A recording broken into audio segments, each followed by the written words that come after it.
Ceritanya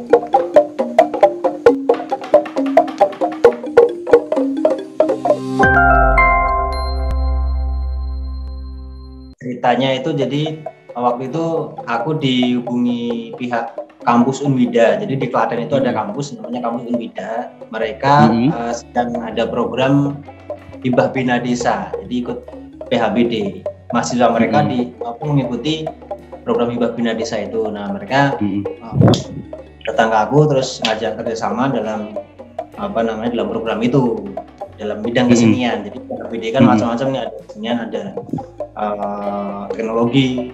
Nah itu aku di dalam bidang kesenian untuk membuat satu alat musik baru yang nanti akan dihibahkan menjadi jadi ciri khas dari daerah itu di desa Tegalumulyo. Jadi kenapa bambu? Karena di desa itu kan desa itu di lereng Merapi ya, lereng Merapi, di mana sebagian besar itu tanaman di sana adalah bambu yang paling gampang didapat. Makanya kita istilahnya kayak menggunakan sumber daya dari daerah itu. Apa sih di sana yang banyak didapat? Oh, bambu nih. Oke, kita coba bikin alat musik dari sumber daya yang bisa didapat di daerah itu. Makanya kita bikin bambu. Terus di situ cari ide gimana bambu itu bisa jadi alat musik yang paling enggak belum pernah dibuat sebelumnya. Sebenarnya sudah ya kayak tadi yang dibilang belum ada tadi, sebenarnya nggak baru, cuman beda. Jadi mengadaptasi dari kentongan. Nah, iya benar. Kentongan kan itu satu nada aja ya, satu suara aja gitu. Runnya hanya satu dan bunyi ya udah tong-tong gitu doang. Nah, Mas Adi tuh bisa jadi bambu ini bisa jadi punya nada yang banyak. Mungkin kalau aku lihat di Bali itu bisa musik bumbum itu basicnya pengiringnya itu pakai musik bambu. Nah itu kan kalau yang aku lihat nih dia bambunya ada kayak untuk nyari nadanya tuh gimana tuh Mas Adi? Ya, jadi memang setiap bambu itu kan pasti nadanya berbeda, Bli. Jadi kentongan satu itu kan gandel itu ada 8 kentongan di situ ya. 8 kentongan itu aku ngadaptasi dari tangan nada diatonis, tangan nada modern. Ada 8 nada do re mi fa sol la si, itu 8 nada dan 8 kentongan. Nah, cari nadanya itu jadi awalnya memang sulit sih. Jadi untuk nemu gimana supaya bisa ngatur nada yang diinginkan itu nggak ketemu tuh berapa bulan di situ. Akhirnya setelah ketemu itu ada satu. Berapa bulan? Berarti berapa lama tuh Mas? Itu prosesnya sekitar hampir setahun gitu. Oh, lama ya? Efektifnya itu 7 bulan ya, efektif. Jadi 7 bulan itu kita mulai produksi. Jadi dengan cari ide itu lebih dari 7 bulan. Jadi 7 bulan mulai start produksi, kita bikin kentongan, ternyata gagal. Jadi banyak bahan juga. Terus nyari nadanya itu dengan biasa kayak kentongan itu kan dilubangi terus kita cari nadanya itu ada satu kalau di bahasa Indonesia itu apa sih namanya kayak batang kecil itu untuk diselipin di lubang kentongan situ. Jadi di situ tinggal digeser atau dijauhkan dari pinggir atau dipinggirin itu nanti bisa nadanya bisa sesuai dengan yang diinginkan. Tapi itu memang, dan itu dari setiap kentongan dikasih itu? Iya, setiap kentongan dikasih. Karena kan setiap kentongan, setiap lebar lubang sama panjang lubang itu kalau beda itu kan juga beda ininya, beda bunyinya. Gitu. Bunyinya. Itu jenis bambu tertentu nggak tuh Mas? Kita ngabisin, ya akhirnya kita nemuin bambu yang pas nih buat gandelnya. Jadi di situ kita awalnya kita pakai bambu petung, kemudian bambu wulung, terus bambu ampel. Jadi ada 3 bambu yang kita coba di situ. Ternyata yang paling pas ya bambu ampel. Tapi bambu ampel ya. Bambu ampel. Sebenarnya bambu wulung itu bisa beli karena jenis bambu di setiap daerah kan beda. Nah, kita awalnya pakai bambu yang di Tegalumulyo. Itu karena kalau di Tegalumulyo itu kan lereng Merapi ya, jadi lembab. Karena lembab, kentongan atau gandil itu memang ketika dibuat itu harus benar-benar kering. Nah, karena di itu daerahnya lembab, kita juga ngejar waktu, akhirnya untuk pengeringan itu kan buang waktu yang lama. Akhirnya kita pakai bambu ampel yang dicarinya di bawah. Maksudnya di bawah itu bukan di daerah Merapi, bukan daerah situ akhirnya. Ngejar target produksi. Target. Kita pakai bambu ampel. Itu dari setiap kan digantung ya, Mas. Emang posisinya harus digantung dari setiap bambu itu? Ya, harus digantung karena kalau misalnya jadi digantung itu supaya nggak ada benda yang bersentuhan sama area lubang kentongan. Jadi digantung itu kan benar-benar kencang. Digantung ke tiang gandil kan ada tiangnya. Itu ya tujuannya supaya untuk mendapatkan sustain atau nada panjangnya dari bambu. Itu makanya dinamakan gandil karena itu tadi. Jadi gandil itu kan kalau dalam bahasa Jawa itu kan bergantung ke sesuatu. Jadi gantung. Itu gandil. Bergantung ke sesuatu ya, namanya makanya kasih gantil gitu. Nah, dari 8 bambu itu nadanya apa aja, Mas?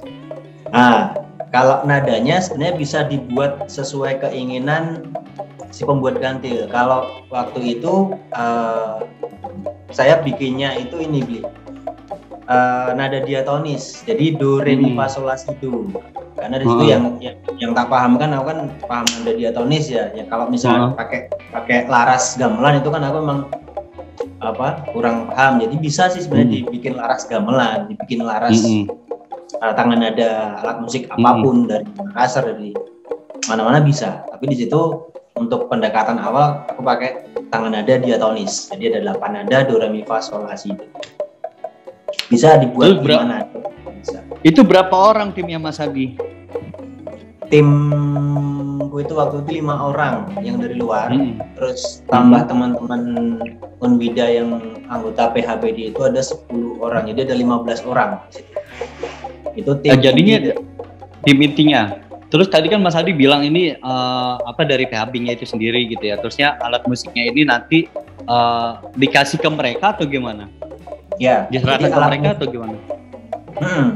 Jadi alat musik itu nanti akan dihibahkan menjadi ciri khas daerah itu, daerah Tegal Mulyo. Itu alat musik. Jadi waktu itu kita bikin 3, yang satu ditinggal di Tegal Mulyo, kemudian yang 2 di Kampus Indah, yang ketiga itu di Dinas Pariwisata.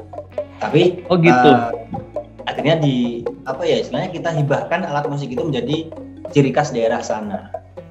Ya karena di daerah sana memanfaatkan pohon bambu ya. Iya, harapannya sih waktu itu seperti itu.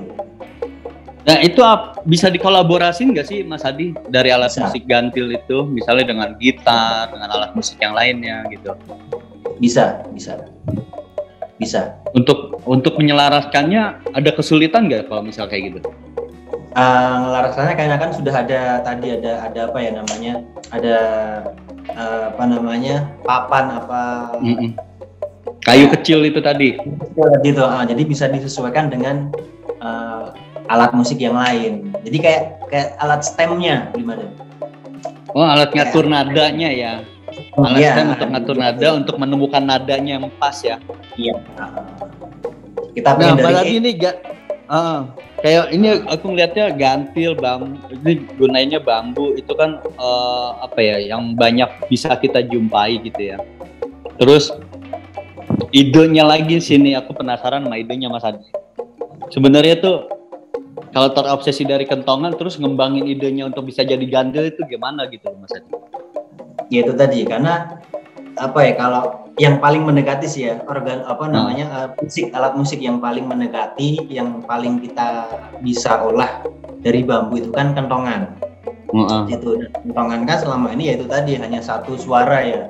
Satu suara, misalnya ada 2 orang yang pegang kentongan nih, yang satu pegang satu kentongan, yang satu lagi pegang satu kentongan, itu pun bunyinya kan pasti berbeda gitu. Dan nadanya juga nggak beraturan, nadanya nggak beraturan. Nah makanya kita coba bikin kentongan itu bisa ada larasnya. Meskipun satu kentongan itu adalah satu nada, jadi kumpulan kentongan-kentongan yang dibuat larasnya biar bisa dimainkan dengan nada yang diinginkan. Nah, kalau Mas Hadi lihat alat musik gantil ini bisa memasyarakat nggak, Mas Hadi? Khususnya untuk di daerah setempat dulu. Belum. belum, tapi kok dibikin gitu loh Mas Hadi. Ini Mas Hadi asik. Belum. Kalau dibilang masyarakat itu belum, Li. Jadi memang waktu itu kita bikin karena ya memang awalnya itu tadi. Jadi untuk memenuhi tugas kita di PHBD nih. Di Bina Desa kita ada target di situ harus selesai, dan kita pendekatan juga dengan masyarakat Tegalmulyo. Mereka pun akhirnya ikut terlibat di situ. Ya paling enggak masyarakat desa Tegalmulyo itu yang akhirnya mereka menerima alat musik itu. Memang ada sih rencana program ini, bisa nggak nih kita bisa bawa gantil ke daerah lain supaya dimainkan, supaya bisa dibuat gitu. Tapi di situ kan masih banyak kendala sih. Iya, kalau banyak kendala yang apa Mas Hadi, kendalanya apa? Yang bisa dilihat kendalanya apa?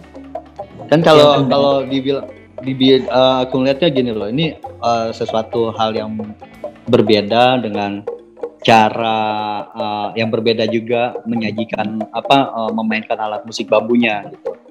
Mungkin di beberapa daerah khususnya di Indonesia pasti punya lah alat musik bambu. Ada karinding, ada angklung gitu. Yang akhirnya karinding dan angklung ini bisa dikenal di Nusantara, bahkan nggak hanya di Nusantara gitu loh Mas Hadi.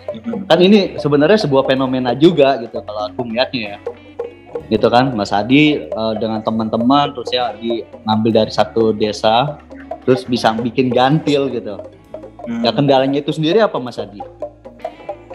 Ada sih beberapa kendala yang paling kita rasain itu kendala di produksi.